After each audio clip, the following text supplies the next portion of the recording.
Hal ini ditegaskan oleh para ulama DPC P3 Jember versi Romi di kawasan Pondok Pesantren Riyadus Sholihin Jember saat menggelar rapat kerja dan deklarasi bersama kader, simpatisan dan ulama DPC P3 tolak Ahok. Secara pribadi, kalangan ulama dan kiai DPC P3 menolak apabila Ahok menjadi gubernur DKI Jakarta. Namun secara organisasi, para ulama ini tetap menghargai perbedaan yang diambil oleh DPP maupun DPW P3. Kendati menolak tegas dan menyayangkan keputusan itu, namun tidak serta-merta para ulama ini hengkang dari DPC P3. Madini Faruk misalnya, pengasuh pesantren Riyadus Sholihin Jember yang juga ketua DPC P3 versi Romi, mengaku dengan tegas menolak Ahok sebagai gubernur DKI Jakarta. Karena dalam hukum Islam, seorang muslim dilarang memiliki orang non-muslim sebagai pemimpin.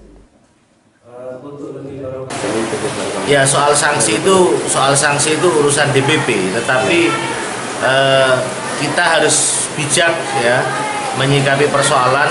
Kami paham bahwa DPP melakukan keputusan itu dalam rangka menyelamatkan P3 secara nasional. Dan DPP juga memahami apa yang dilakukan oleh kiai-kiai di Jawa Timur itu juga dalam rangka menyelamatkan P3 di daerah masing-masing, supaya P3 tidak ditinggal oleh umat gara-gara memilih pemimpin yang non-muslim.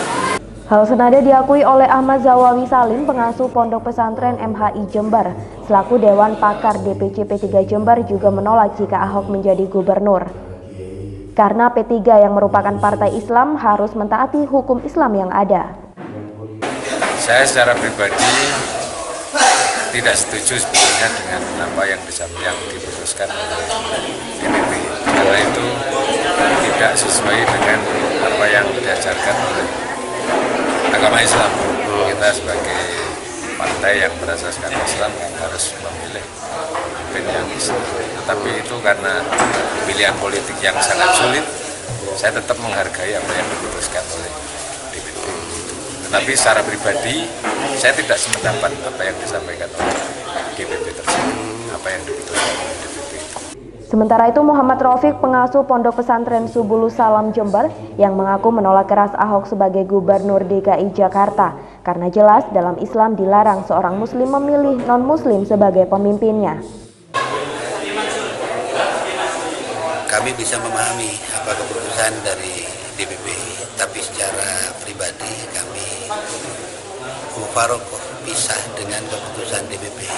Pribadi saya tidak mendukung Ahok, tidak. Jadi seperti itu aja sudah. Dari Jember, tim liputan Jember 1 TV melaporkan.